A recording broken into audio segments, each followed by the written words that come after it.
All right, everyone, welcome back for another deep dive. Today we're getting into weight loss tips, but hold on, because this isn't your generic weight loss advice. Oh, no. We're going super specific and looking at tips tailored for petite women. I like it. We found this really popular wellness video, and it's all about, working with the unique needs of a smaller frame. Right. I think this is going to be really interesting, especially when we get your take on things. Well, I'm excited to dig in. Petite women often have their own unique experiences when it comes to weight loss. Exactly. And it's not always as simple as just, eating less. Right. It's about more than that. It's about understanding your body and working with it, not against it. I love that. Yeah. And that's exactly what this video seems to be all about. Yeah. So they kick things off by talking about nutrition. Okay. And one of the first things they emphasize is this idea of quality over quantity. Have you noticed that this principle is maybe even more crucial for petite women? Oh, absolutely. I mean, one thing people don't always consider is that a petite frame often means a smaller digestive system.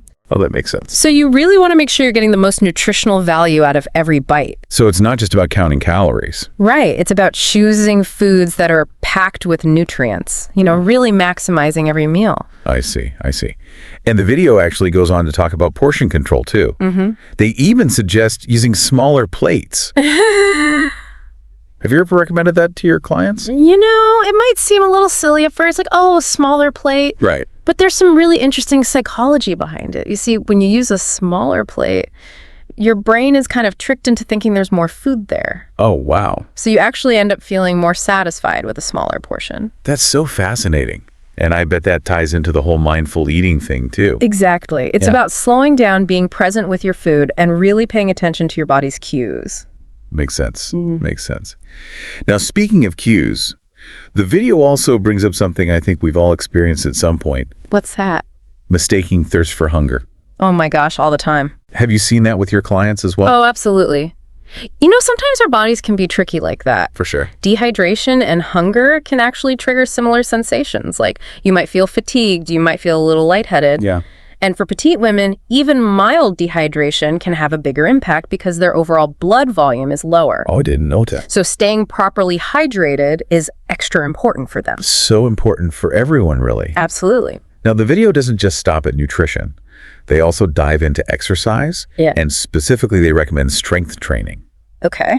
But with a bit of a twist, they suggest using lighter weights and higher reps. Why is that?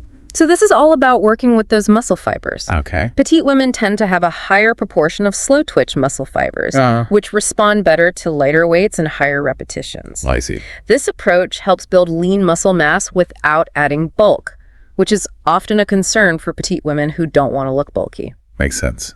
And I like how they emphasize compound movements too. Yes. Compound movements are so efficient. They work multiple muscle groups at once. Exactly. Which really maximizes that calorie burn. I'm learning so much, and it's not all about strength training either. The video also mentions aiming for 150 minutes of moderate cardio each week. Any advice on how to actually make that happen? Well, the key here is finding something you enjoy. If you dread your workouts, you're not going to stick with them. Right. So think about activities that bring you joy. The video mentions things like brisk walking, cycling, dancing. Those all sound great. Exactly. Find something that fits your lifestyle and that you can look forward to doing. That's great advice. I love that. And they don't just focus on those high-intensity activities either. Right. They also talk about incorporating things like yoga and Pilates. Oh, yes. For flexibility and balance. Absolutely. And for petite women, that focus on flexibility and balance can be especially beneficial. It helps improve posture and strengthen your core, which can actually make you appear taller and more confident. Yeah. And, it's not just about how you look, it's about how you feel.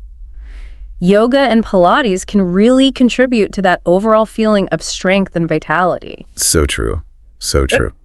And speaking of feeling good, the video also dives into the mental aspects of weight loss, which I think is so important. Oh, it's crucial. We often focus so much on the physical side of things. Yes. But our mental state plays a huge role in our overall well-being and even our weight loss journey. Absolutely. And they specifically talk about stress. Right. And how stress can actually hinder your progress. Exactly. You see, when we're stressed, our bodies produce cortisol, which is the stress hormone. And cortisol can actually lead to increased belly fat storage. Oh, no. So managing stress is crucial for weight loss. And the video suggests things like meditation and getting enough sleep. Which are both so important. Absolutely. They're essential for both our physical and mental health. It's all connected. It sounds like sustainable weight loss for petite women or anyone really comes down to this holistic approach. I couldn't agree more. Nourishing your body with the right foods, finding joyful movement, and cultivating a positive mindset. It's about creating a lifestyle that supports your overall well-being. Exactly. So as we wrap up this deep dive, I want to leave you with a question. What's one small change you feel inspired to make after learning all of this? Maybe it's incorporating more strength training into your routine, or prioritizing that evening meditation. Whatever it is, remember, even small steps can lead to big changes. And for more tips and resources, be sure to check out the show notes. Happy diving, everyone.